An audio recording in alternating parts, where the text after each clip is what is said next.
Assalamu alaikum students, this is Dr. Fahad Amjad and welcome to another lecture on supply chain management. The course code is MGT 561.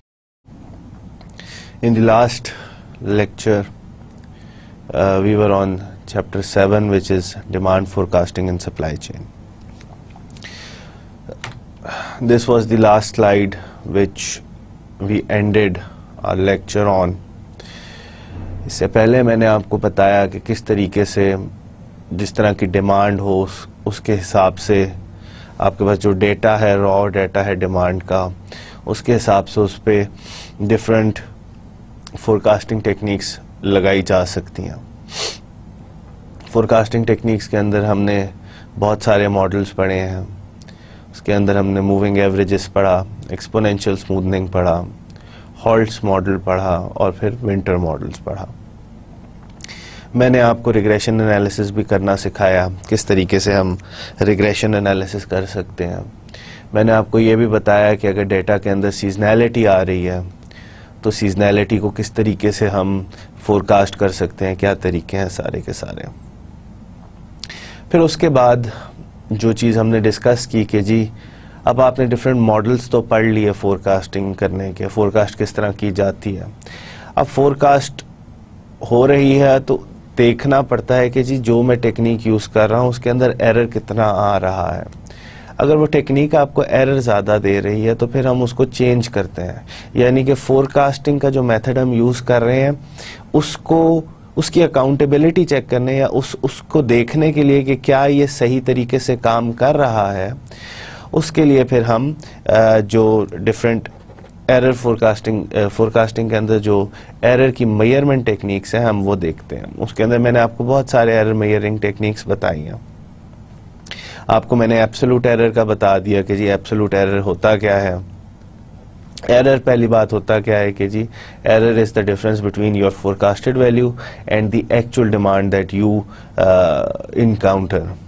फिर mean squared error की बात कीजिए। Mean squared error क्या होता है? Mean squared error basically error जो निकल रहा है उसका स्क्वायर कर लेते हैं। एब्सोल्यूट एरर क्या होता है कि जी एरर अगर पॉजिटिव में भी हो, नेगेटिव में हो, तो हम उसको हमेशा पॉजिटिव में ले आते हैं, तो बेसिकली इसके अंदर एब्सोल्यूट साइन लगा हुआ। मीन एब्सोल्यूट डेविएशन क्या होती है? Mean absolute deviation absolute error की वैल्यू है। आप जब मीन की बात करते हो, जिस वर्ड के अंदर मीन आ जाए तो आपको पता चल जाना है कि जी एक मीन वैल्यू निकालनी है। जितनी वैल्यूज हैं उनको divide by the number of values that you have taken. देखें mean squared error, mean absolute deviation, इसी तरीके से मीन एब्सोल्यूट परसेंटेज एरर। तो जहां वर्ड मीन यूज हो रहा है तो उसका मतलब है आपने मीन वैल्यू लेनी है उसके अंदर। फिर हमने देखा कि जी बायस क्या होती है।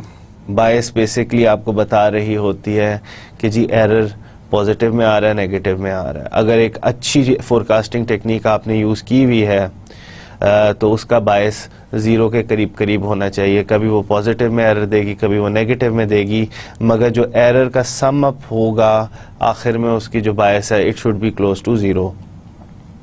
इसी तरीके से हमने ट्रैकिंग सिग्नल एक चीज़ देखी थी। ट्रैकिंग सिग्नल बेसिकली जो बायस की वैल्यू आ रही है उसको डिवाइड कर दें जब आप मैड की वैल्यू से।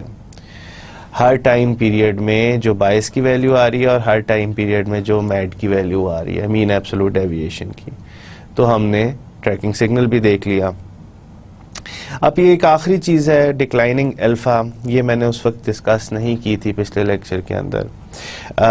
बेसिकली डिक्लाइनिंग अल्फा की जो थ्योरी है वो आपकी बुक के अंदर डिस्कस हुई हुई है। मैं इसको इधर ज़्यादा डिटेल के अंदर डिस्कस नहीं करूँगा क्योंकि the amount of information given in your book is limited.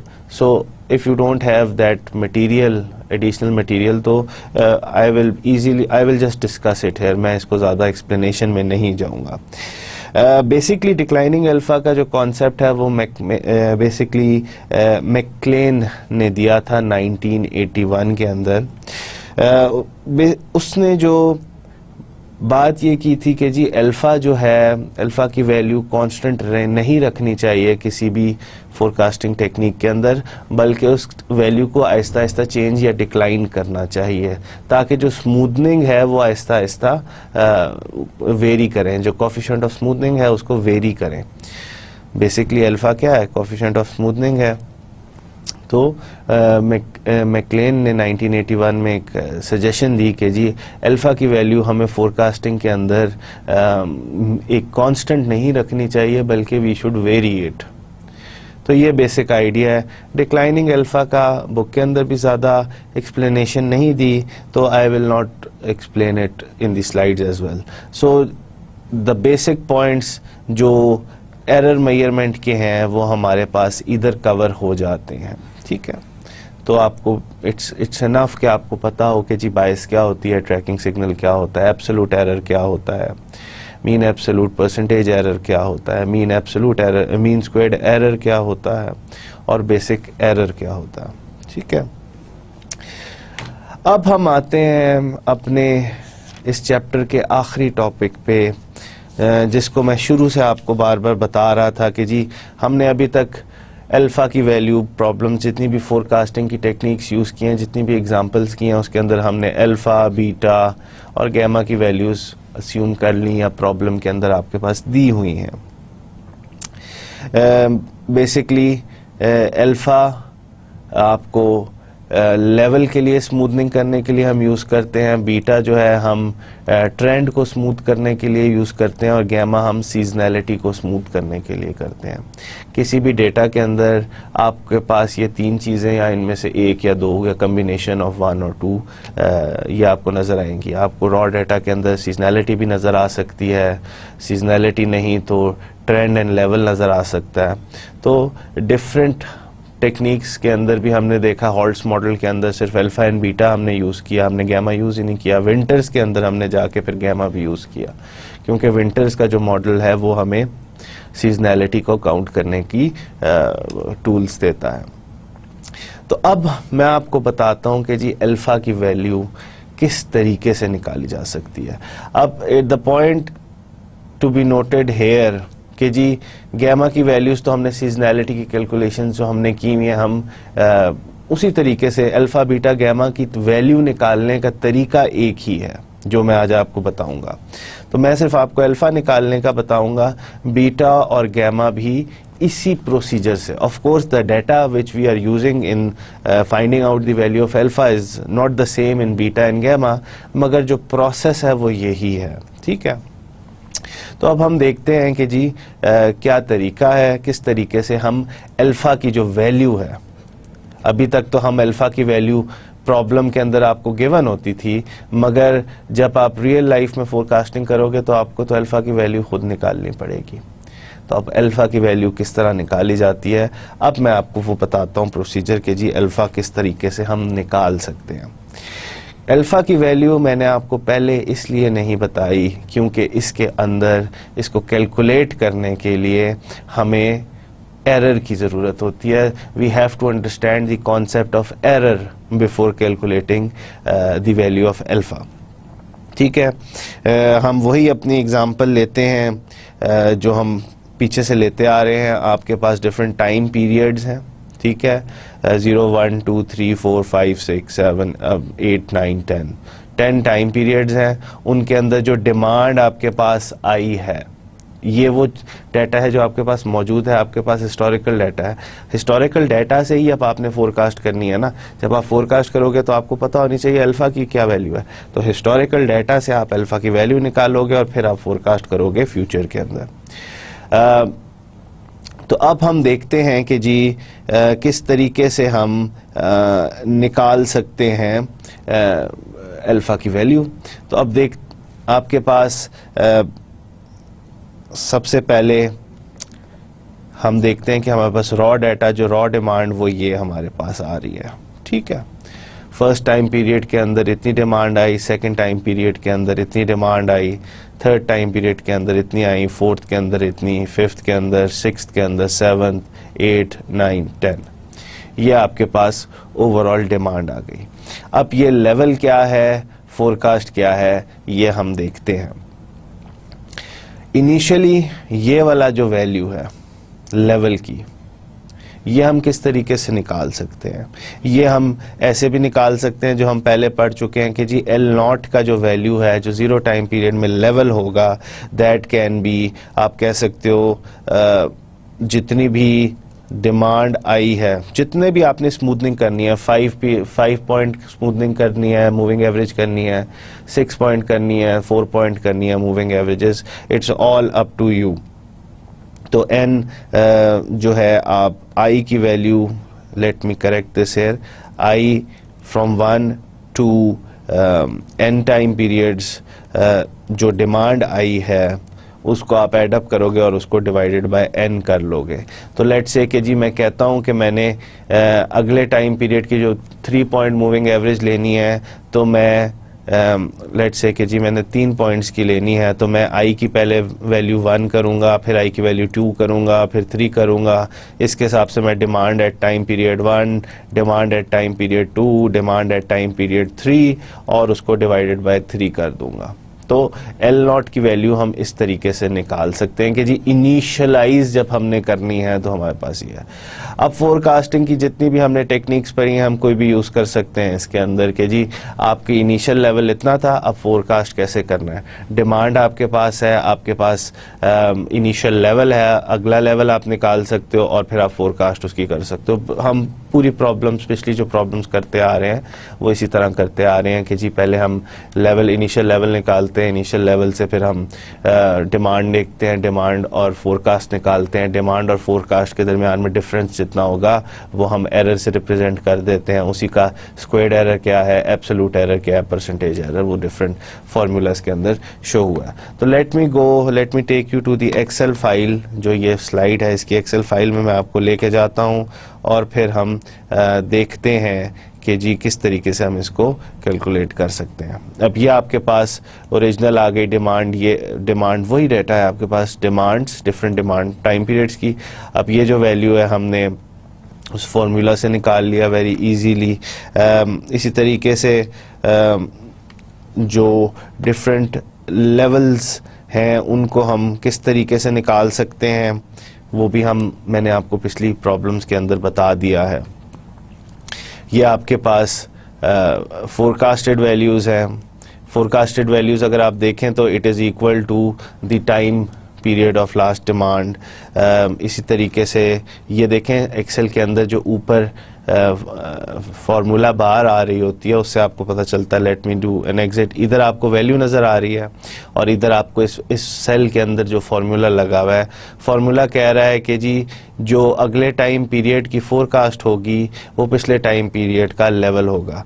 अब आपको याद होगा कि मैंने आपको बहुत सारी प्रॉब्लम्स के अंदर बताया कि जी next time ft+1 which is equal to forecast of the next time period is equal to L of t, last time period का लेवल। तो बहुत सारी प्रॉब्लम्स के अंदर हमने ये देखा है और इसी तरीके से हमने बहुत सारी प्रॉब्लम्स के अंदर ये भी देखा है कि जी level of the next time period will be equal to alpha, फिर इसके बाद demand of the next time period plus 1 minus alpha and level of the last time period. तो ये फार्मूला ये प्रॉब्लम्स हम कर चुके हैं। तो अब इन्हीं सारी फार्मूलाज को हम एक्सेल के अंदर इम्प्लीमेंट करके सॉल्व करने की कोशिश करते हैं। तो let me take you back to the Excel sheet. इसी तरीके से ये जो फार्मूला है इसके अंदर भी देखें ये शो कर रहा है कि जी जो पहला वाला था, पहले टाइम पीरियड की फोरकास्ट क्या थी, वो लास्ट टाइम पीरियड का लेवल था, तो वो हमने सेल के अंदर वैसे ही बता दिया। इसी तरह अगला जो है उसके अंदर उससे लास्ट टाइम पीरियड। इसी तरीके से जब आप अगले सेल पे जाते हो तो वो उससे लास्ट टाइम पीरियड का सेल है। अब ये देखें, ये तो इनिशियली हमने एवरेज आउट करके वैल्यू निकाल ली। अब ये कैसे निकली हुई है, इसके अंदर देखें आपके पास B14 यूज़ हो रहा है, बेसिकली 1 माइनस B14। B14 क्या है, B14 इसके अंदर अल्फ़ा है, अल्फ़ा की value which is at the stage 0.54। इस वक्त अल्फ़ा की वैल्यू क्योंकि हमने कैलकुलेट हुई हुई है, ये स्लाइड हमने पहले से ऑप्टिमाइज़ की हुई है, मैं आपको ये दिखाता हूँ कि किस तरह से सेटअप करनी है। इस फॉर्मूला के अंदर C2 की भी वैल्यू यूज़ हो रही है। C2 क्या है, C2 लास्ट टाइम पीरियड का जो लेवल है। देखें 1 माइनस B14 का जो सेल है उसकी वैल्यू, तो 1 minus alpha multiply by C2 level of the last time period. इसी तरह से प्लस B14 अल्फा की वैल्यू है मल्टीप्लाई बाय B3 क्या है आपके पास, जो ये डिमांड है फर्स्ट टाइम पीरियड की। तो ये जो फॉर्मूला इस सेल के अंदर लगा हुआ है, क्या ये फॉर्मूला आपके पास यहाँ से नज़र नहीं आ रहा कि जी अल्फ़ा की जो वैल्यू है 1 माइनस अल्फ़ा, उसको आपने लास्ट टाइम पीरियड के लेवल के साथ और जो नेक्स्ट टाइम पीरियड है उसकी जितनी डिमांड है उसकी अल्फ़ा की वैल्यू के साथ। तो ये जो सेल के अंदर आप फॉर्मूला देख रहे हो, इस सेल के अंदर फॉर्मूला क्या है, वो इस वैल्यू को भी इस्तेमाल कर रहा है, वो इस वैल्यू को भी इस्तेमाल कर रहा है और वो इस वैल्यू को भी इस्तेमाल कर रहा है। ठीक है, तो इस तरीके से हमने एक्सेल के अंदर वो इम्प्लीमेंट किया हुआ है। अब आगे आप देखें फोरकास्टिंग जो है दैट इज अगले टाइम पीरियड की फोरकास्ट पिछले टाइम पीरियड के लेवल से। तो बेसिकली हम क्या कर रहे हैं, हमने लेवल हर टाइम पीरियड का निकाला है और वही लेवल फिर फोरकास्ट के अंदर यूज किए जा रहे हैं, अगले टाइम पीरियड की फोरकास्ट के लिए हम यूज करते जा रहे हैं। ठीक है, अब एरर किस तरह कैलकुलेट किया जा सकता है। एरर जो है आप देखें इसके सेल के अंदर दिया है कि दो सेल्स जो D3 है और B3 है, इन दोनों का जो डिफरेंस है दैट इज एरर। अब B3 क्या है और D3 क्या है। अब आप देखें इसके अंदर D3 की जो वैल्यू है वो हमारे पास इस सेल की वैल्यू है 2017.9, इससे हमने माइनस करनी है B की वैल्यू, B3 की वैल्यू। तो जो आपने फोरकास्ट की और जो डिमांड आई उसके अंदर डिफरेंस कितना है वो इस फॉर्मूला से शो हो रहा है। अब आप जितने भी सेल देखोगे नीचे तो उसके अंदर कॉरिस्पॉन्डिंगली जो फोरकास्ट की और जो डिमांड थी एक्चुअल, तो वो आपको डिफरेंस बता रहा है। ये सारे फार्मूलाज इस रो के अंदर हमने, इस कॉलम के अंदर जितने भी हमने फार्मूलाज लगाए हुए हैं एक्सेल शीट के अंदर, अब ये वाला देखें तो ये आपको कॉरिस्पॉन्डिंगली जो आपने फोरकास्ट की और जो डिमांड थी उस टाइम पीरियड की तो वो बता रहा। तो इस तरीके से हमने सेटअप की। ये क्या बता रहा है, ये बेसिकली आपको बता रहा है कि जी ओवरऑल एरर जो मैंने आपको बताया था ना, बायस क्या है, बायस is the summation of all the error. तो ये आपको ओवरऑल बायस बता रहा है कि जी अगर मैं इस सारी जो इस कॉलम के अंदर वैल्यूज हैं इनको जब मैं एडअप करता हूं तो मेरे पास क्या वैल्यू निकलती है। तो इस वक्त आपके पास बायस जो है वो पॉजिटिव साइड पे जा रहा है कि जी आप ज़्यादा ही ओवर एस्टिमेट कर रहे हो, पॉजिटिव में कर रहे हो। अब स्टैंडर्ड स्क्वेयर्ड एरर क्या होता है। स्क्वेयर्ड एरर अगर आपको याद हो तो स्क्वेयर्ड एरर जो आपका एब्सोल्यूट या एरर जो था आपका उसका स्क्वेयर्ड था, ये आपका एरर आ रहा है, जब आप इसका स्क्वेयर कर देते हो तो वो स्क्वेयर्ड एरर आता है।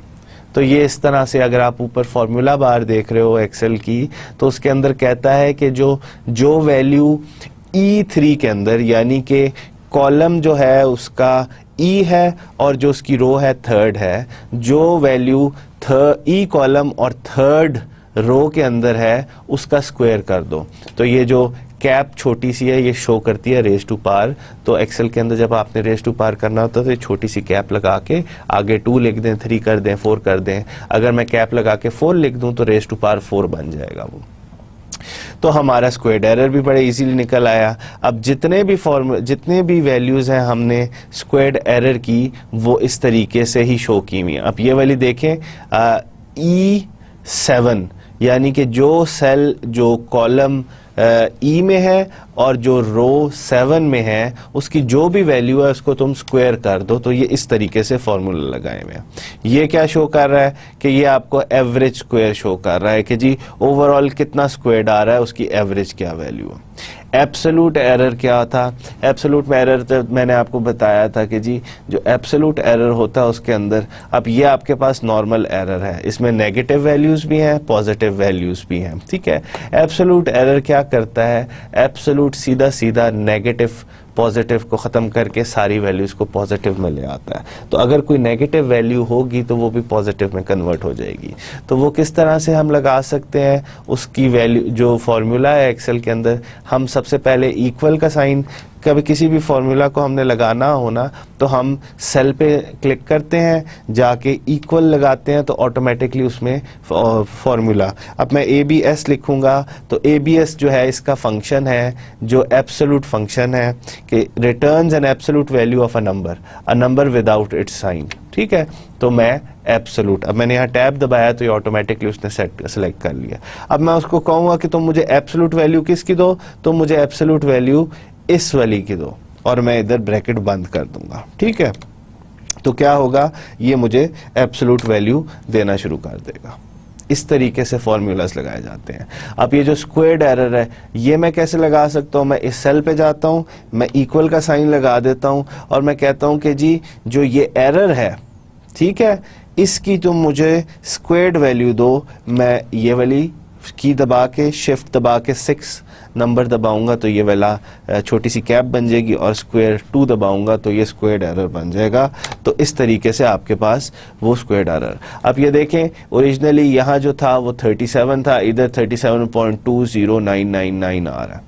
ठीक है, ये आपको एग्जैक्ट वैल्यू दे रहा है। अगर आपने इसको ज़रा सा छोटा करना है, दो डेसिमल प्लेसेस तक लाना है या डेसिमल प्लेसेस हटा देने हैं, तो बड़ा इजीली हो जाता है। ये इसके अंदर आप होम में जाके आपके पास नंबर्स की वैल्यू है, आहिस्ता आहिस्ता आप इसको दबाएंगे तो ये डेसिमल प्लेसेस ख़त्म करता जाएगा और ये ऑटोमेटिकली आपको उसके हिसाब से एडजस्टमेंट कर देगा कि जी जो राउंड ऑफ करना होता है ना, वो मैं कहता हूँ कि जी मुझे डेसिमल प्लेसेस तक दो ही ना, तो वो इस तरीके से हो जाता है।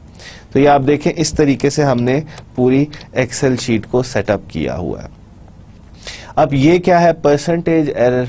परसेंटेज एरर में अगर आप देखें तो जो वैल्यू G3 में है उसको हमने डिवाइड कर देना है जो वैल्यू हमारी B3 के अंदर है। ठीक है, तो जो आपकी डिमांड जितनी थी और जितना आपका एरर था, तो पर यूनिट एरर कितना आ रहा है, तो वो परसेंटेज एरर इस तरीके से शो हो रहा है। अब हमने एक सेल लिया, उसके अंदर हमने अल्फा लिख दिया और उसके आगे हमने ये वैल्यू डाल दी। अब हम एक्सेल की शीट सेट करते हैं। अगर आपको याद हो, मैंने आपको लीनियर प्रोग्रामिंग सिखाई है इसी कोर्स के अंदर, चैप्टर 5 था जब हम यूज़ कर रहे थे नेटवर्क सप्लाई चेन का जो नेटवर्क डिज़ाइन था, उसके अंदर मैंने आपको लीनियर प्रोग्रामिंग क्या होती है, लीनियर प्रोग्रामिंग किस तरह से की जाती है, सॉल्वर क्या होता है, सॉल्वर क्यों यूज़ किया जाता है, वो सारी चीज़ें, सॉल्वर को सेटअप किस तरह से करना है एक्सेल के अंदर, वो सारी चीज़ें मैं आपको चैप्टर 5 की डिस्कशन के अंदर बता चुका हूँ। तो अगर आप उसके अंदर रिफ़्रेश करना है कि जी आपका अगर डेटा के अंदर ये सॉल्वर ऑन नहीं हुआ हुआ, तो आपको पता है कि किस तरह से करना है, आप जाएं चैप्टर 5 के अंदर और देख लें किस तरह से। नॉर्मली इधर से आप जाके ऑप्शंस के अंदर जाके एक्सेल ऑप्शंस के अंदर ऐड इन पे जाते हैं और फिर आप सॉल्वर ऐड इन करके गो करते हैं तो वो फिर ऑन हो जाता है। कभी कभी वो इंस्टॉल नहीं हुआ होता तो वो थोड़ी देर टाइम लेता है इंस्टॉल करने में। तो मैंने ये पहले से इसके अंदर सेटअप किया हुआ है। तो अब देखते हैं कि हम किस तरीके से सॉल्वर को यूज़ कर सकते हैं टू कैलकुलेट दी वैल्यू। अब देखें, जो भी एक्सेल की शीट, जितने भी हमने फार्मूलाज इस एक्सेल की शीट के अंदर सेट किए हुए हैं वो dependent on value of alpha है। ठीक है, अगर मैं अल्फा की वैल्यू कहता हूं कि भाई तुम इसको 0 कर दो, तो आपकी जो सारी की सारी वैल्यूज हैं वो चेंज हो रही हैं, आपकी लेवल की जो कैलकुलेशंस हैं वो चेंज हो रही हैं, उसके हिसाब से आपकी फोरकास्ट चेंज हो रही हैं, उसके हिसाब से आपके एरर्स चेंज हो रहे हैं। अब मैं अल्फा की वैल्यू लेट से मैं कह देता हूँ 0.2 रख दो, उसके हिसाब से आपके लेवल्स चेंज हो रहे हैं, आपकी फोरकास्टिंग चेंज हो रही है, उसके अंदर एरर्स चेंज हो रहे हैं और एब्सोल्यूट एरर्स, वो सारी की सारी वैल्यूज ऑटोमेटिकली अपडेट हो रही हैं। अब मैं क्या करना चाहता हूँ, मैं देखना चाहता हूँ कि जो मैंने टेक्निक लगाई हुई है, जो मैंने फार्मूला लगाए हुए हैं, फार्मूला मैंने इसके अंदर एक्सेल की शीट के अंदर क्या लगाए हुए हैं कि जो लास्ट टाइम पीरियड की जो लास्ट टाइम पीरियड का लेवल था वो अगले टाइम पीरियड का फोरकास्ट होगा, और जो लेवल है वो मैं इस फार्मूला से यूज करूंगा, इस तरीके से निकालूंगा। ठीक है, तो ये मैंने 2 फार्मूला लगाए हुए हैं। अब मैं किस तरीके से अल्फा की वैल्यू कैलकुलेट कर सकता हूं, अब हमारे पास सॉल्वर की ज़रूरत पड़ती है। मैं इसकी वैल्यू को 0 कर देता हूं। ठीक है, अब मैं जाता हूँ सॉल्वर में। सॉल्वर में कहता क्या है, इसको सेट करना है। F13 पे ये सेट हुआ है। अब मैं क्या कह रहा हूँ इसको कि तुमने स्क्वेयर्ड एरर जो है, सॉल्वर क्या था, सॉल्वर के अंदर आपके पास 3 चीजें आती थी, ठीक है। सॉल्वर आपको पहले बताता था कि मुझे बताओ किस वैल्यू को मैंने मिनिमाइज करना है या मैक्सिमाइज करना है, तो उसके अंदर वो सेट टारगेट सेल। तो इसके अंदर मैं कहता हूं कि तुमने ये जो स्क्वेयर्ड एरर है इसको तुमने मिनिमाइज करना है। तो इसके अंदर क्या ऑप्शंस थे, मैक्सिमाइज कर सकते हैं, मिनिमाइज कर सकते हैं, या कोई वैल्यू दे सकते हैं कि इस वैल्यू तक तुमने लाना है। तो मैं कहता हूं कि जो स्क्वेयर्ड एरर है, मैं जो टेक्निक यूज कर रहा हूं उसके अंदर मैंने अल्फा निकालना है। ये टेक्निक है हॉल्ट्स मॉडल मैं यूज कर रहा हूं। हॉल्ट्स मॉडल मैंने एक्सेल के अंदर सारा मॉडल कर लिया, मेरे पास हिस्टोरिकल डिमांड है। अब मुझे बताओ यार अल्फा कौन सा निकालूं। तो अल्फा किस तरह से निकाला जा सकता है, आपने सेट किया, आपने डिफरेंट सेल्स के अंदर फॉर्मूलाज लगाए, आपने एरर्स निकाल लिए, और आखिर में आपने स्क्वेयर्ड एरर जो निकाला है उसका आपने एक सेल में कर दिया कि सारा जो स्क्वेयर्ड एरर है तुमने उसको सम अप करके इस सेल के अंदर करना है। ये जो आखिरी F13 है इसके अंदर क्या फॉर्मूला लगा हुआ है, इसने कहा है कि जी जो सारा आपके पास वैल्यूज हैं उनकी एवरेज वैल्यू, कि जी जितना एडअप करो, इन सारों को एडअप करो, 1 से लेके इस वैल्यू से लेके इस वैल्यू तक सारे को एडअप करो और उसको डिवाइड कर दो 10 से, क्योंकि एवरेज वैल्यू आपने निकालनी है। तो वो एवरेज वैल्यूज की ये है। अब मैं चाहता हूं कि ये जो average, this is your average squared error, मैं चाहता हूं कि मेरा ऐसा अल्फा हो जिसपे मेरा एवरेज स्क्वेयर्ड एरर जो है वो कम हो जाए, कम से कम हो। तो वो कौन सा वैल्यू ऑफ अल्फा है। अब इसका क्या तरीका है, अगर आप इसे हाथ से सॉल्व करने बैठोगे तो आप अल्फा की वैल्यू पहले 0.1 करोगे, 0.2 करोगे, 0.3, 0.4, 0.5 अप टिल 10 तक लेके जाओगे, फिर आप देखोगे कि जी स्क्वेयर्ड एरर क्या निकल रहे हैं, सारा हाथ से कैलकुलेट आपको करना पड़ेगा। और फिर आप पहले अल्फा की वैल्यू 1 डालोगे, देखोगे कि जी स्क्वेयर्ड एरर पूरा कितना है, उसके लिए आप पूरी ये वैल्यूज निकालोगे, फिर उससे एरर निकालोगे और फिर उसके एक एवरेज एरर की वैल्यू, एवरेज स्क्वेयर्ड एरर की वैल्यू निकालोगे। फिर आप अल्फा की वैल्यू 0.2 करोगे, फिर आप ये सारी वैल्यूज रीसेट करोगे, रिकैलकुलेट करोगे, सारे एरर्स रिकैलकुलेट करोगे और एक एवरेज वैल्यू की एवरेज स्क्वेयर्ड एरर निकलेगा। फिर 3 करोगे, फिर 4 करोगे, 5 करोगे, अप टिल 1 तक आप लेके जाओगे, क्योंकि अल्फा की वैल्यू फ्रॉम 0 to 1 होती है ना। तो इतना ज्यादा कैलकुलेशन कौन कर सकता है, तो कंप्यूटर इस चीज के अंदर तेज होते हैं। तो अब हम कंप्यूटर को इस काम पे लगाते हैं कि तुम इसको सॉल्व कर दो मेरे लिए। सॉल्वर खोला, सॉल्वर में हमने सारा सेटअप कर दिया, हमने कहा ये जो सेल है इसको तुमने मिनिमाइज, इसकी वैल्यू तुमने मिनिमाइज करनी है, ठीक है, मिनिमाइज करनी है। अब सॉल्वर आपसे 3 चीजें मांग रहा होता है, किस चीज को, आपके पास कंस्ट्रेंट क्या है, आपके पास डिसीजन वेरिएबल्स क्या है, और आपके पास जो वो है ऑब्जेक्टिव फंक्शन के जी मिनिमाइज करना है, मैक्सिमाइज करना है। तो अब हमारे पास कंस्ट्रेंट क्या है, हमारे पास डिसीजन वेरिएबल, डिसीजन वेरिएबल हमारे पास है कि जी हम इस चीज को वेरी कर सकते हैं, जो ये वाला सेल है ना अल्फा की, तो बाय चेंजिंग दी सेल, मैं कहता हूं कि तुम जो वैल्यू है ना B14 वाली, इसको चेंज कर दो, B14 वाले सेल को तुमने चेंज करना है। और उससे क्या फर्क पड़ेगा, जब वो अल्फा की वैल्यू चेंज करेगा तो सारी एक्सेल शीट के अंदर चेंज आएगी, और वो चेंज इस सेल के अंदर, ये जो स्क्वेयर्ड एरर वाला सेल है ना, इसके अंदर पता चल जाएगी, एवरेज आउट हो जाएगी। तो अब हमने उसे टारगेट दे दिया कि तुमने ये जो F13 है इसको तुमने मिनिमाइज, इसकी वैल्यू को मिनिमाइज करना है। तो वो इसकी वैल्यू को, ये जो B14 का जो सेल है इसकी वैल्यू को चेंज करेगा, और फिर वो इसको इसके ऊपर क्राइटेरिया लगाएगा कि क्या ये वैल्यू कम हो रही है, ज्यादा हो रही है। और कंस्ट्रेंट हमारे पास क्या है कि जी जो अल्फा B की जो वैल्यू है, इट शुड बी, जो अल्फा की वैल्यू है it should be less than और इक्वल टू 1। तो हमारे पास जो कंस्ट्रेंट है वो ये है कि जी जो इसकी वैल्यू है इट शुड बी लेस, क्योंकि अल्फा की वैल्यू 0 से 1 के दरमियान में होती है ना, तो it should be less than और इक्वल टू 1। तो ये हमने कंस्ट्रेंट लगा दिया। अगर आप इसके अंदर देखें, इसमें हमने लेस देन और इक्वल टू 1 क्यों किया है, क्योंकि इस सॉल्वर के अंदर। अब ये जो मैं सॉल्वर यूज़ कर रहा हूँ, आई थिंक इट्स 2007 या 2010, उसके अंदर हमारे पास लेस देन का ऑप्शन ही नहीं है। इसके अंदर लेस देन और इक्वल का ऑप्शन है, ठीक है।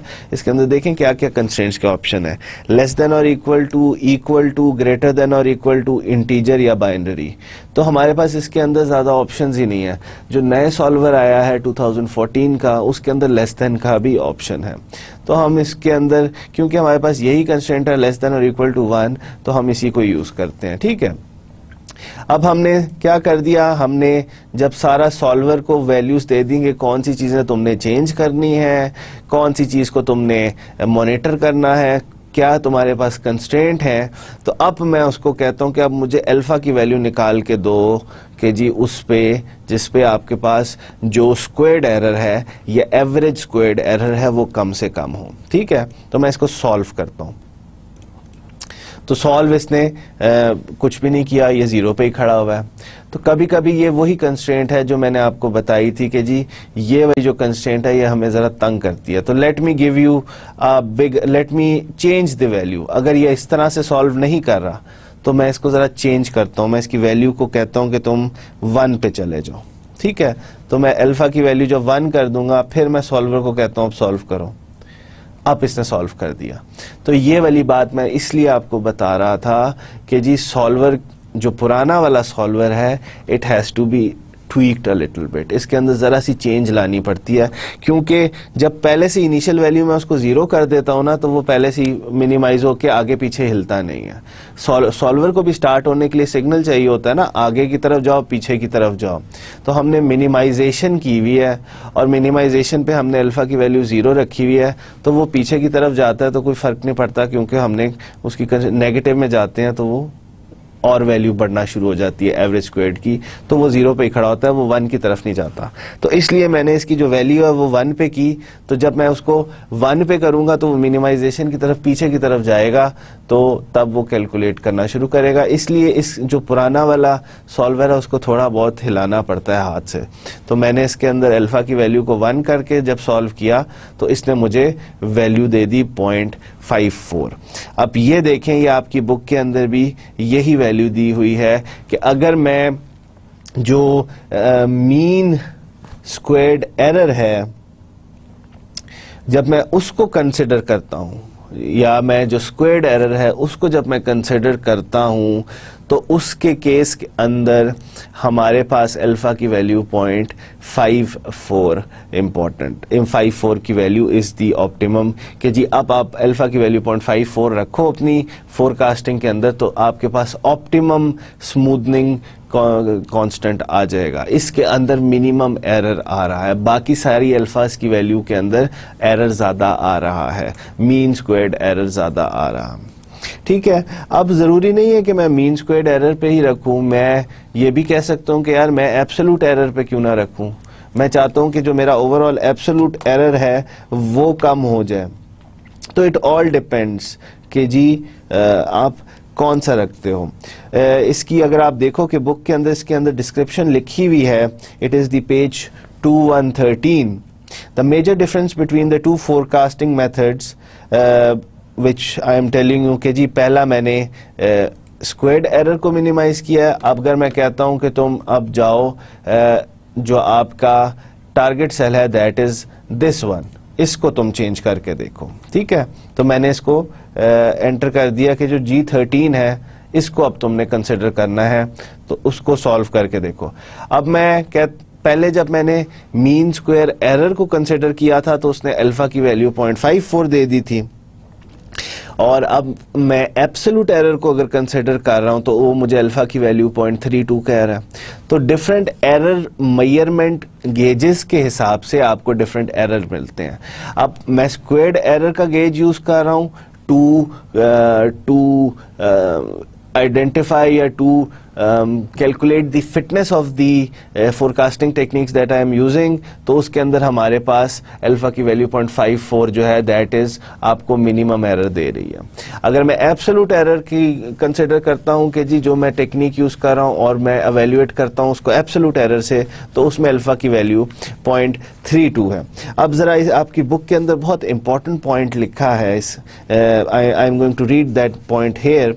The basic the major difference between the two forecast, जो अभी मैंने आपको बताया है, MSE mean squared error picks a smoothing constant that reduces the large errors, while minimizing MAD mean absolute deviation, ये वाला जो सेल है ये क्या बता रहा है, ये एवरेज आउट कर रहा है ना, जो एब्सोल्यूट डेविएशन है और उसकी मीन क्या है, तो उसको हम MAD कहते हैं, mean absolute deviation, picks a smoothing constant that gives equal weight to reducing all error even if large error gets somewhat larger। तो जो आपका मीन स्क्वेयर्ड एरर होता है ना, mean squared error basically large errors को reduce करता है। अब देखो एरर ज्यादा जब होगा, ये लेट्स से कि जी अब इसका एरर स्क्वेयर्ड एरर क्या है, जब 6 का आप स्क्वायर लेते हो तो वो 6.1 का स्क्वायर लेते हो तो दैट इज 37।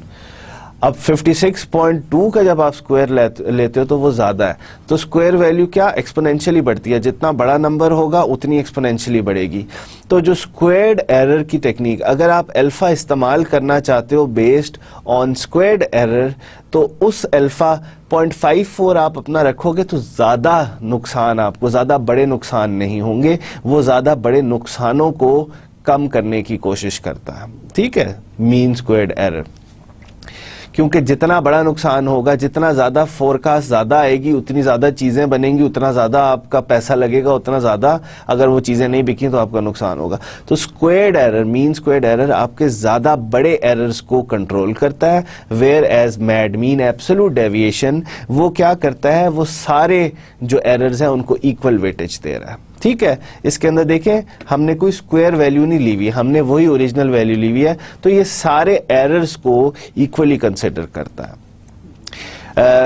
टू बी इसी तरीके से आपकी आई वुड सजेस्ट कि आप बुक का जरा टेक्स्ट और पढ़ो, बुक के अंदर 1-2 पॉइंट्स और अच्छे लिखे हुए हैं। ये जो भी अल्फा की वैल्यूज मैंने आपको भी दो निकाल के दिखाई हैं, 1.54 जो मीन स्क्वायर एरर को कंसिडर कर रहा था उस पे अल्फा, और जो 0.32 जो मैड को मीन एब्सोल्यूट डेविएशन को कंसिडर कर रहा था। अब ये दो अल्फा की वैल्यूज हैं। अगर आप चाहते हो कि जी आपका एरर बहुत ज्यादा ना आए, ठीक है, या ज्यादा नुकसान एक साथ ना हो जाए, तो इट्स बेटर कि आप मीन स्क्वेयर्ड एरर यूज करो। अगर आप चाहते हो कि एरर आपका कम से कम हो, एरर क्या है, deviation between the forecast value and the demand, तो अगर आप चाहते हो कि आपका एरर कम से कम हो तो तब आप मैड यूज करो, मीन एब्सोल्यूट डेविएशन। ठीक है, इट इज प्रूडेंट, ये जो फोरकास्टिंग जब आप आहिस्ता आहिस्ता करोगे, जब आप यूज करोगे, तो नॉर्मली एक्सपोनेंशियल स्मूथनिंग जब आप यूज करते हो तो उसके अंदर on average you take a value of 0.2। ठीक है, 0.2 से ज्यादा की वैल्यू नहीं रखनी चाहिए। 0.2 से ज्यादा की वैल्यू तब ही रखें जब प्रोडक्ट की डिमांड ट्रांजिशन में हो। ऐसी प्रोडक्ट्स जो ट्रांजिशन में नहीं है, जिनकी डिमांड कांस्टेंट है, जो कमोडिटीज के अंदर आ जाती हैं, जिनकी डिमांड कोई ज्यादा चेंज नहीं होती, तो उनके लिए हम अल्फा की वैल्यू 0.2 तक ले जाते हैं। ऐसी चीजें जिनकी डिमांड के अंदर ट्रांजिशन आ रही है तो फिर हम 0.2 से ज्यादा लेके जाते हैं, और ट्रांजिशन आ रही हो तो हम इस तरीके से अल्फा की वैल्यू कैलकुलेट कर सकते हैं। तो let's go back to the slide. अब आपको मैं पिछली स्लाइड पे लेके जाता हूं और अब मैं आपको फिर से एरर की बात बताता हूं। Measures of forecast errors. किस तरीके से हम जो हम फोरकास्ट कर रहे हैं उनके एरर्स को हम मेजर कर सकते हैं। हमारे पास डिफरेंट तरीके हैं। एक आपके पास वैसे एरर है, आपके पास मीन स्क्वायर एरर है। मीन स्क्वायर एरर किस तरह से निकल रहा है, आपके पास एब्सोल्यूट एरर है, मीन एब्सोल्यूट डेविएशन है, या मीन एब्सोल्यूट एरर भी हम इसको कह सकते हैं। आपके पास ये वाला हमने मीन एब्सोल्यूट परसेंटेज एरर, बायस, ट्रांजिशन, ट्रैकिंग सिग्नल हमने इस एग्जाम्पल के अंदर नहीं किया। तो इस तरीके से आप देखें कि अब मैंने आपको सारा तरीका बता दिया कि कौन कौन से मॉडल्स हैं, किस तरीके से आप फोरकास्टिंग कर सकते हो, फोरकास्ट के अंदर क्या क्या कंपोनेंट्स होते हैं, ट्रेंड होता है, सीजनैलिटी होती है, इसी तरीके से उसके अंदर एक लेवल होता है, लेवल, ट्रेंड, सीजनैलिटी। उनके लिए हम डिफरेंट स्मूथनिंग कांस्टेंट यूज़ कर सकते हैं। अब बीटा और गैमा का भी निकालने का तरीका सिमिलर ही है, जिस तरह हमने अल्फा निकाली है उस तरीके से। और डिफरेंट फार्मूलाज जो मैं अभी तक आपको रटाई जा रहा था एग्जांपल्स के अंदर के, जो अगले टाइम पीरियड का लेवल होगा वो पिछले टाइम पीरियड की, अगले टाइम पीरियड की जो फोरकास्ट होगी वो पिछले टाइम पीरियड का लेवल होगा। अगले टाइम पीरियड का अगर हमने लेवल निकालना है तो हम किस तरीके से निकालेंगे, हम इस तरीके से निकाल सकते हैं। तो अब आपके पास हिस्टोरिकल डाटा मौजूद है, हिस्टोरिकल डाटा से आप लेवल्स कैलकुलेट करो, लेवल्स से फोरकास्ट कैलकुलेट करो, और आप इसको एक्सेल के अंदर डाल के एक अल्फा की वैल्यू निकाल सकते हो। तो हमने हिस्टोरिकल डाटा से ही अल्फा की वैल्यू किस तरह से जनरेट करनी है वो हम इस तरीके से यूज कर सकते हैं। होपफुली मेरे जो लेक्चर्स ऑन फोरकास्टिंग थे वो आपके लिए इंफॉर्मेटिव होंगे। अब आपका जब आप बुक पढ़ोगे जाके, आई वुड सजेस्ट कि आप ज़रूर बुक को पढ़ो। बुक के अंदर आपके पास और भी है, जितनी फोरकास्टिंग की टेक्निक्स थी, जो रिक्वायरमेंट्स थी फोरकास्ट करने की, वो मैंने आपको बता दी है। ठीक है, मैंने आपको अल्फा की क्या वैल्यू कैलकुलेट करना सिखा दी, मैंने आपको डिफरेंट मॉडल्स बता दिए, मैंने आपको टाइप्स ऑफ फोरकास्टिंग बता दी है। अब आपकी बुक के अंदर जो सेक्शन 7.8 है उसके अंदर वही जो टाहो सॉल्ट की एग्जांपल है उसको प्रॉपर तरीके से डिफरेंट टेक्निक्स के साथ यूज़ किया हुआ है, डिफरेंट टेक्निक्स इस्तेमाल करके उसकी फोरकास्टिंग की हुई है। तो जो चीज़ें मैंने आपको समझा दी हैं इन लेक्चर्स के अंदर, जो चैप्टर 7 के ओवरऑल कॉन्सेप्ट्स थे जो मैंने आपको समझाए हैं, वही उनकी प्रैक्टिकल इम्प्लीमेंटेशन 7.8 के अंदर है। एंड आई वुड सजेस्ट कि जी आपके पास एक्सेल फाइल्स भी होंगी, आप उनको खोलें और आप ओवरऑल प्रोसेस को, बुक को पढ़ें, उसके स्टेप्स को फॉलो करें, क्योंकि स्टेप बाय स्टेप बताया हुआ है कि किस तरीके से आप फोरकास्टिंग कर सकते हो। आपको एक एग्जांपल दी हुई है टाहो सॉल्ट की, और स्टेप बाय स्टेप उसने डिसीजन लेना सिखाया हुआ है। ठीक है, तो ये जो इसका 7.8 सेक्शन है वो मैं आप पे छोड़ता हूं। क्यों? क्योंकि मैं आपको एक्सेल कराऊं तो इट्स मच बेटर कि आपको मैं एक्सेल की फाइल्स देता हूं, आप उनको खुद जाके घर में बैठ के उनकी जो फार्मूलाज दिए हुए बुक में देखें, एक्सेल की शीट किस तरह सेटअप की जाती है वो आप देखें, क्योंकि ये ऐसी चीज़ है जो आपको खुद करनी पड़ेगी। मैं आपको इधर मैं डिस्कस तो मैंने थोड़ी जो करनी थी वो मैंने डिस्कस कर दिया, अब आप इसके साथ खुद एक्सपेरिमेंट करें। अब हम देखते हैं कि जी what is the role of IT in forecasting. Basically the forecasting के अंदर IT डिफरेंट तरीकों से यूज़ होती है। आजकल आपकी डिफरेंट जो मल्टीनेशनल कंपनीज हैं वो ERP सिस्टम या एंटरप्राइज रिसोर्स प्लानिंग सिस्टम्स जो SAP एंड Oracle आपको प्रोवाइड करती है उस पे चल रही होती हैं। तो ये जो सॉफ्टवेयर्स हैं इनके अंदर बिल्ट इन होते हैं ऑप्शंस फॉर फोरकास्टिंग। ठीक है, तो they can help you, there are multiple IT solutions which can help you in finding out forecasting, जो डिमांड को ऑटोमेटिकली वो फिर आपको डिमांड को ऑटोमेटिकली उठाते हैं और फिर आपको फोरकास्टिंग की कैपेबिलिटीज देते हैं। मगर इसका मतलब ये नहीं है जो चीज़ें हमने पढ़ी हैं वो रिडंडेंट हैं। इन सॉफ्टवेयर्स की बहुत लिमिटेशंस हैं और दी सॉफ्टवेयर्स दे डू नॉट, अब आपके पास जो डिफरेंट प्रैक्टिकल सिचुएशंस आएंगी वो सॉफ्टवेयर उन प्रैक्टिकल सिचुएशंस को नहीं पूरा कवर कर सकता। तो you have to have a person who understands forecasting in order to use this softwares, ठीक है। तो आजकल आपको आईटी सॉल्यूशंस बहुत मिलते हैं जिसके अंदर हम डिफरेंट फोरकास्टिंग टेक्निक्स जो हमने पढ़ी हैं वो पहले से ही इनकॉर्पोरेट हुई होती हैं, मगर इनको इस्तेमाल करना, इनको यूज़ करना, इनको ट्वीक करना, इनको थोड़ा बहुत चेंज करना, वो एक एक्सपर्ट जिसको पता हो कि जी फोरकास्टिंग किस तरह की जाती है वही कर सकता है। आपके पास डिफरेंट सॉफ्टवेयर हैं, SAS है, इसी तरह से SPSS है, statistical package for social sciences, इसी तरीके से आपके पास R है।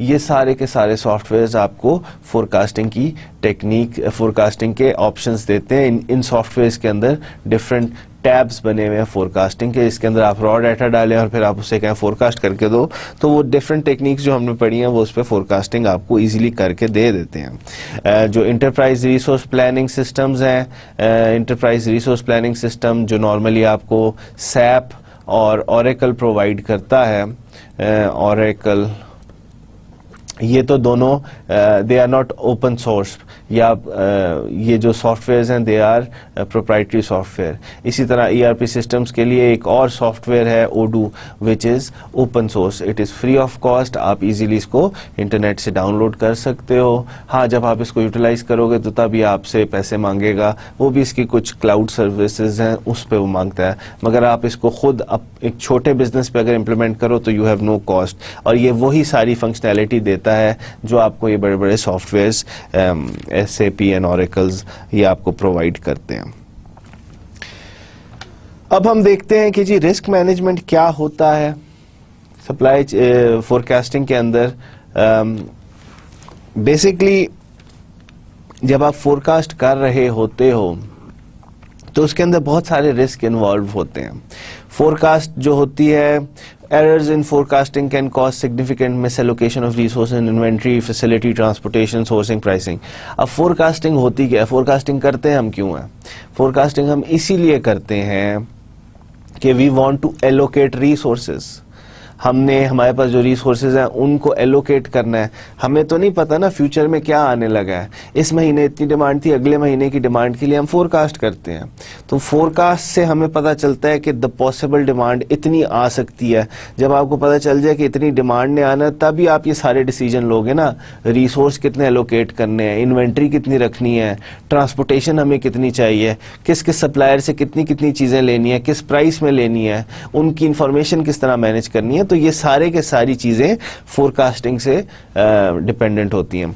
तो जाहिर बात है जितना आपका एरर होगा तो उतनी फोरकास्टिंग जितनी आपकी इनएक्यूरेट होगी उतनी ज्यादा आपका रिस्क इन्वॉल्व्ड है। अब बहुत सारे फैक्टर्स होते हैं जो फोरकास्ट के ऊपर अफेक्ट करते हैं। वो कौन कौन से रिस्क होते हैं? पहला रिस्क ये होता है, वो कौन कौन से फैक्टर्स हैं जो फोरकास्ट के ऊपर अफेक्ट होते हैं, वो ये हैं कि जी लीड टाइम। जब भी प्रोडक्ट का लीड टाइम ज़्यादा होगा, जितनी दूर में आप दूर के टाइम में आप फोरकास्ट करोगे उतना ज़्यादा एरर होने का अंदेशा है, ठीक है। जितना दूर आप जाओगे फोरकास्ट करोगे उतना ज़्यादा एरर हो सकता है। इसी तरीके से सीजनैलिटी जो है, सीजनैलिटी भी आपकी फोरकास्ट को अफेक्ट करती है। मैंने आपको बताया डिफरेंट मॉडल सीजनैलिटी के, विंटर्स मॉडल जो था, तो सीजनैलिटी भी आपकी फोरकास्ट के अंदर एरर क्रिएट कर सकती है। प्रोडक्ट की लाइफ साइकिल अगर शॉर्ट हो तो वो भी आपकी एक रिस्की सिचुएशन आ जाती है, या वो एक एरर क्रिएटिंग सिचुएशन आ जाती है। एक ऐसा फैक्टर है, शॉर्ट प्रोडक्ट लाइफ साइकिल एक ऐसा फैक्टर है जो आपकी फोरकास्ट को अफेक्ट कर सकता है। जब फोरकास्ट अफेक्ट होगी तो आपका एरर बढ़ सकता है। एरर बढ़ेगा तो क्या होगा, रिस्क आपका इन्वॉल्व हो जाएगा। एरर बढ़ेगा तो आप ज़्यादा एलोकेट करोगे अपने रिसोर्सेज, ज़्यादा रिसोर्स एलोकेट करोगे तो ज़्यादा पैसा खर्च करना पड़ेगा, situation will become more risky. अब इसी तरीके से अगर आप एक कंपनी हो और फोरकास्ट कर रहे हो तो आप लिमिटेड डेटा पे फोरकास्ट नहीं करते। फोरकास्टिंग टेक्निक्स क्योंकि स्टैटिस्टिकल टेक्निक्स हैं, स्टैटिस्टिकल टेक्निक्स हमेशा लार्ज नंबर्स पे लगती हैं, ठीक है। तो अगर आपके छोटी कस्टमर बेस है तो उस पे इतनी फोरकास्टिंग टेक्निक्स जो है ना एक्यूरेट आपको रिजल्ट नहीं देती। फोरकास्टिंग टेक्निक्स तभी आपको एक्यूरेट रिजल्ट देती हैं जब आपकी जो कस्टमर बेस है वो ज़्यादा हो। ठीक है, तो क्योंकि ऑल ऑफ दीज टेक्निक्स जो हमने फोरकास्टिंग की पढ़ी हैं they are based on statistics. आपने एरर निकालना है, किस तरह से निकालना है, स्क्वायर्ड एरर निकालना है, किस तरीके से निकालना है, रिग्रेशन रन करना है तो रिग्रेशन लाइन भी वो आपको याद होगा कि जी बिजनेस स्टैटिस्टिक्स में आपको रिग्रेशन पढ़ाया गया। तो ये सारी की सारी जो टेक्निक्स हैं दे आर मोर एक्यूरेट। इनकी एक्यूरेसी बढ़ जाती है जब आपके पास डाटा ज़्यादा हो। ठीक है, तो अगर आपके कस्टमर ही थोड़े हैं जिनकी डिमांड लंपी है या जिनकी डिमांड लंप्स में आपके पास आ रही है तो तब ये जो फोरकास्टिंग टेक्निक्स हैं दे बिकम लेस इफेक्टिव। अब दूसरी चीज ये है कि जी आपकी जो और कौन सा फैक्टर है, last factor is when the orders are placed by intermediaries in the supply chain. अब डिफरेंट सप्लाई चेन के अंदर डिफरेंट सिचुएशंस आती हैं। कभी कभी आपके पास पॉइंट ऑफ सेल डाटा होता है, कभी कभी आपके पास पॉइंट ऑफ सेल डाटा नहीं होता, आपके पास कोई इंटरमीडिएटरी होता है जो आपकी प्रोडक्ट को डिस्ट्रीब्यूट कर रहा होता है। आपके कस्टमर ये हैं, कस्टमर्स आपके इंटरमीडिएटरी के पास जाते हैं और वो आगे उनको प्रोडक्ट प्रोवाइड कर रहा होता है। तो जो डिमांड आ रही होती है वो इंटरमीडिएटरीज की तरफ से डिमांड आ रही होती है कि हमें इतनी चीज़ चाहिए। तो नॉर्मली जब आपके इंटरमीडिएटरीज आ जाएं तो उसके अंदर क्या वो जो इंटरमीडिएटरी है या इंटरमीडिएट पर्सन जो आपकी डिमांड कर रहा है आपकी प्रोडक्ट की और आगे जाके कस्टमर में बेच रहा है, तो उसकी भी जो थोड़े बहुत एरर्स होते हैं वो आ जाते हैं उसके अंदर, या उसकी भी जो थोड़ी बहुत थिंकिंग है कि जी अब मुझे ज़्यादा चाहिए, अब मुझे कम चाहिए, उसकी भी जजमेंट आ जाती है डिमांड के अंदर। तो जब आप फोरकास्टिंग कर रहे होते हो तो जब इंटरमीडिएटरीज का डाटा आपके पास हो तो that can be a little risky as well, क्योंकि उसके अंदर एक थर्ड पर्सन आ गया जिसकी अपनी जजमेंट है, जिसके अपने डिसीजंस हैं और वो आप मॉडल नहीं कर सकते या वो आप उनको फोरसी नहीं कर सकते। अब जाहिर बात है क्या तरीके हैं जिससे हम इस रिस्क को फोरकास्टिंग, जाहिर बात है एक बहुत इम्पॉर्टेंट स्टेप है सप्लाई चेन की मैनेजमेंट का। अब हमने फोरकास्टिंग करनी भी है, फोरकास्टिंग से आपके सारे ऑपरेशंस जो हैं वो इफ़ेक्ट होते हैं।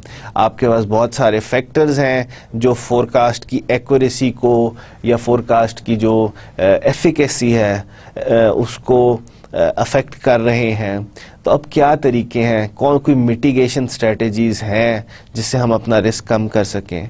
मिटिगेशन स्ट्रेटजीज़ बहुत जर्नल हैं, they are not very specific cases के अंदर थोड़ी बहुत हमें मिल जाएंगी, मगर बुक के अंदर आपकी कोई जर्नल मिटिगेशन स्ट्रेटजीज़ ही डिस्कस हुई हुई हैं कि जी आप अपनी सप्लाई चेन की रिस्पॉन्सिवनेस बढ़ा दें। रिस्पॉन्सिवनेस जैसे मैं आपको पहले डिफरेंट लेक्चर्स के अंदर बता चुका हूँ कि सप्लाई चेन की रिस्पॉन्सिवनेस होती क्या है। ठीक है, तो मिटिगेशन स्ट्रेटजीज में first mitigation, it is a very general mitigation strategy कि जी आप रिस्पॉन्सिवनेस बढ़ा दें। रिस्पॉन्सिवनेस बढ़ाने के लिए क्या क्या चीज़ें चाहिए आपको, आप अपनी इन्वेंट्रीज, छोटी छोटी इन्वेंट्रीज मल्टीपल स्टेजेस में आप मेंटेन करें। वो सारी के सारा जो थ्योरेटिकल पार्ट जो हम पहले चैप्टर्स के अंदर कवर कर चुके हैं, वो सारी की सारी रिस्पॉन्सिवनेस को इंक्रीज करने के हम यूज़ कर सकते हैं। दूसरी चीज़ जो है कि जी आप अपनी जो डिमांड है उसको पूल कर लें। डिमांड को पूल करना, अगर आपको याद हो, हमने चैप्टर 2 था आई थिंक कि different structures of the supply chain network, उसके अंदर हमने स्ट्रक्चर देखा था कि जी कस्टमर की डिमांड डायरेक्टली मैन्युफैक्चरर तक जाती है। क्यों? क्योंकि मैन्युफैक्चरर सारे कस्टमर्स की डिमांड को पूल करके फिर फोरकास्ट कर सकता है। तो दूसरा ये है कि आप अपनी डिमांड को पूल करना शुरू कर दें तो उससे भी आपका रिस्क जो है वो कम होगा। अब कुछ इम्पॉर्टेंट पॉइंट्स जो हमें कंसिडर करने चाहिए, जो हमें प्रैक्टिस के अंदर बहुत इम्पॉर्टेंट है हमारे लिए जब हम फोरकास्टिंग कर रहे हो, तो इन प्रैक्टिस हमें इन चीज़ों का बहुत ख्याल रखना चाहिए कि जी फोरकास्टिंग कभी भी आप एक बंदा या एक स्टेज ना करे। सप्लाई चेन के अंदर डिफरेंट स्टेजेस है, आपको मैं पहले बता चुका हूँ। रॉ मटेरियल सप्लायर है, मैन्युफैक्चरर है, डिस्ट्रीब्यूटर है, रिटेलर है, फिर आखिर में आपके पास कस्टमर आ रहा है। ठीक है, डिफरेंट स्टेजेस में आपको पहले बता चुका हूँ। बास सप्लाई चेन्स के अंदर ये सारी होती हैं, बास सप्लाई चेन्स के अंदर ये सारी नहीं होती। किसी के अंदर सिर्फ डिस्ट्रीब्यूटर होता है, किसी के अंदर सिर्फ रिटेलर होता है। तो डिफरेंट सप्लाई चेन्स के स्ट्रक्चर एग्जिस्ट करते हैं और थ्योरी में आपको अब तक मैं कवर कर आ चुका हूँ। अब बात यह है कि जी जब भी अब आपने फोरकास्ट करनी है तो आपने फोरकास्ट क्या करना है कि जी कस्टमर की क्या डिमांड आने लगी है। ठीक है, अब रिटेलर जो है उसके पास कस्टमर का डायरेक्ट कांटेक्ट है, उसके पास पॉइंट ऑफ सेल्स डाटा है कि जी कितना कस्टमर कितनी चीज मांग रहा है। ठीक है, उसके पास ज्यादा एक्यूरेट डाटा है। अब आहिस्ता आहिस्ता जब आप पीछे जाते जाओ तो आपके पास जो डेटा है या इंफॉर्मेशन जो है दैट बिकम्स लेस एक्यूरेट। सबसे ज्यादा एक्यूरेट इंफॉर्मेशन जो आपको प्रोडक्ट की डिमांड की मिलेगी वो आपके पास रिटेलर के पास मिलेगी। आपके पास बहुत सारे रिटेलर्स हैं, उन सारे रिटेलर से आपको इंफॉर्मेशन गैदर करके आपको ट्रू इंफॉर्मेशन मिलेगी। अब यही बात है कि अब manufacturer based on his information अब डिमांड को फोरकास्ट करने बैठ जाए या फोरकास्ट बनाने बैठ जाए तो it will not be as accurate. इसी तरीके से डिस्ट्रीब्यूटर अकेला ही डिमांड को फोरकास्ट करने बैठ जाए तो it will not be accurate. इन सारों को जितनी भी स्टेजेस हैं सप्लाई चेन के, बहुत इंपॉर्टेंट है कि ये सारे आपस में इंफॉर्मेशन शेयर करें और कोलैबोरेट करके फिर फोरकास्ट करें, तो then that forecast will be the most accurate. ठीक है, उस फोरकास्ट से इजीली आपकी जो डिमांड का पैटर्न है, जो डिमांड आने लगी है, वो आप उससे निकाल सकते हो। तो दैट इज वेरी इंपॉर्टेंट कि फोरकास्टिंग जब भी की जाए, if possible collaborate, do not forecast in isolation, forecast in collaboration. It is a very important point कि यही बात होती है, लॉन्ग टर्म रिलेशनशिप बनाना है आपने तो आपने इंफॉर्मेशन शेयर करनी है। रिटेलर ने अगर लॉन्ग टर्म रिलेशनशिप बनाना है डिस्ट्रीब्यूटर के साथ तो इंफॉर्मेशन शेयर करनी पड़ेगी। अगर आप इंफॉर्मेशन शेयर नहीं करोगे तो पूरी सप्लाई चेन की जो एफिशिएंसी है वो डाउन हो जाएगी, क्योंकि फिर उस सप्लाई चेन के अंदर जगह जगह पे इन्वेंट्रीज पड़ी होंगी, जगह जगह पे पैसा लगा हुआ होगा जो यूटिलाइज नहीं हो रहा। जब यूटिलाइजेशन नहीं होगी रिसोर्सेज की तो सप्लाई चेन की कॉस्ट बढ़ेगी, जब सप्लाई चेन की कॉस्ट बढ़ेगी तो उसकी एफिशिएंसी कम होगी। तो इट इज वेरी इंपॉर्टेंट कि जी आप जब भी फोरकास्ट करो तो forecast in collaboration, do not forecast in isolation, share only the data that truly provides value.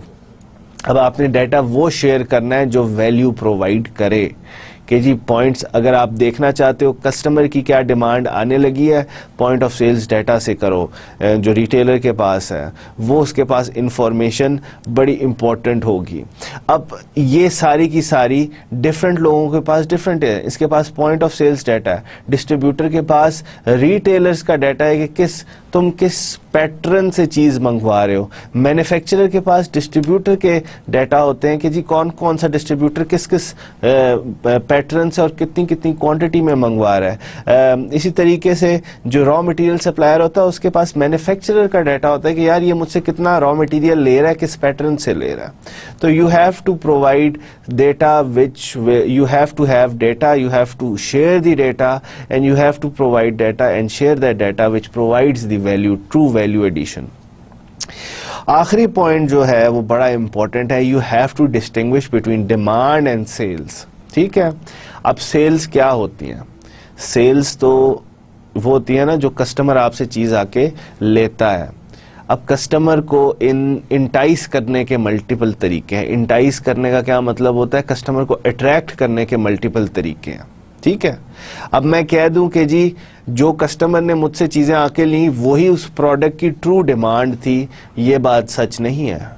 इसके अंदर थोड़ी सी झोल है। किस तरीके से कि जी बहुत सारे रिटेलर्स वो कर देते हैं, प्रमोशन कर देते हैं, प्राइस स्लैश कर देते हैं, 20% रिडक्शन, 10% रिडक्शन, कि जी प्राइस कम हो गई है। जब प्राइस कम होती है प्रोडक्ट की तो डिमांड ऑटोमेटिकली, मार्केटिंग में आप लोगों ने देखा होगा या पढ़ा होगा कि जी जब आप प्रोडक्ट की डिमांड कम करते हो, प्राइस कम करते हो तो उसकी डिमांड पे थोड़ा बहुत फ़र्क पड़ता है। इकोनॉमिक्स के अंदर, बेसिक इकोनॉमिक्स के अंदर भी आपको पढ़ाया जाता है। तो ये कह देना कि जी इतनी सेल हुई है, क्योंकि इतनी सेल हुई है तो यही डिमांड है, no, you have to distinguish between के क्या सही डिमांड है और क्या उसकी सेल्स है। सही डिमांड, अगर आप प्रोडक्ट की प्राइस कम कर देते हो 1 साल तो उसकी लेट्स से कि जी सेल्स बढ़ जाती हैं, बाज़ लोग चीज़ें ख़रीद लेते हैं कि यार अगले साल इस्तेमाल कर लेंगे, तो फिर डिमांड अगले साल की तो वो ना हुई ना कि जी जो आपने पिछले साल की थी, आप अगले साल वो वही चीज़ें यूज़ करेंगे जो पहले से उन्होंने स्टॉक करके रखी हैं। तो you have to be very careful in distinguishing between sales and demand. और इसके अंदर अगर आप इस चीज़ को सही तरीके से डिस्टिंग्विश नहीं करोगे तो you will have to deal with वही बात के स्टॉक आउट हो सकते हैं, कहीं इन्वेंट्री ज़्यादा चली जाएगी, कहीं इन्वेंट्री होगी नहीं, लॉस्ट सेल्स, ये सारे के सारे points. In the end let me give you a summary of what we have done in this chapter. आज आपका इस लेक्चर के अंदर आपका जो चैप्टर 7 है, which deals with demand forecasting in supply chain, के डिमांड को किस तरीके से हम फोरकास्ट कर सकते हैं सप्लाई चेन के अंदर, वो आपका चैप्टर ख़त्म हुआ है। आप जाओ इसको पढ़ो, ज़रूर किताब को पढ़ना है। बहुत सारी चीज़ें ऐसी हैं जो मैं लेक्चर के अंदर डिस्कस नहीं करता हूँ, स्लाइड्स के अंदर भी नहीं है। बहुत सारी एग्जाम्पल्स, प्रैक्टिकल एग्जाम्पल्स, बहुत सारी एक्सप्लेनेशन आपकी बुक के अंदर है। And I will again stress on the fact कि जी किताब को जाके पढ़ें। ठीक है, तो ओवरऑल इस चैप्टर के अंदर हमारे बेसिक लर्निंग ऑब्जेक्टिव क्या थे? Understand the role of forecasting for both an enterprise and supply chain, identify the component of demand forecast demand in supply chain given historical demand data using time series methodologies, analyse demand forecast to estimate forecasting error. तो overall जो हमने चीज़ें इस chapter के अंदर पढ़ी हैं, हमने देखा है कि फोरकास्टिंग की क्या इंपॉर्टेंस होती है सप्लाई चेन के अंदर भी और एंटरप्राइज के अंदर भी, एक अकेली कंपनी और एक पूरी सप्लाई चेन के अंदर। हमने ये पढ़ा कि जी सप्लाई चेन जो फोरकास्ट होती है, जब आप डिमांड को फोरकास्ट कर रहे होते हो तो उसके अंदर क्या कंपोनेंट्स होते हैं, लेवल होता है, ट्रेंड होता है, सीजनैलिटी होती है। फिर उसके हिसाब से हमने डिफरेंट मॉडल्स पढ़े हैं टाइम सीरीज फोरकास्टिंग के जी कौन किस किस तरीके से, अगर आपके पास हिस्टोरिकल डाटा है तो फोरकास्ट किस तरह करनी है, अगर आपके पास डेटा में लेवल है, ट्रेंड है, सीजनैलिटी है तो कौन सा मॉडल यूज़ करना है, अल्फा की क्या वैल्यू होनी चाहिए, बीटा की क्या वैल्यू होनी चाहिए, गैमा की क्या वैल्यू होनी चाहिए, किस तरीके से कैलकुलेट करनी है वैल्यूज, ये मैं आपको बता चुका हूं। और मैं आपको ये भी बता चुका हूं कि अब आपने एक फोरकास्टिंग मॉडल यूज कर लिया, अल्फा की वैल्यू इस्तेमाल कर ली, अब आपने उस मॉडल को चेक कैसे करना है कि उसके अंदर एरर कितना आ रहा है, तो चेक करने के तरीके भी मैंने आपको बता दिए हैं। और आहिस्ता आहिस्ता जब आपके एरर आ रहा है, एरर से आपने अल्फा को भी कैलकुलेट किया जा सकता है। तो ये सारे का सारा मैंने आपको इस चैप्टर के अंदर बता दिया है। This concludes this lecture. I am doctor Fahad Amjad. See you in the next lecture. अल्लाह हाफिज।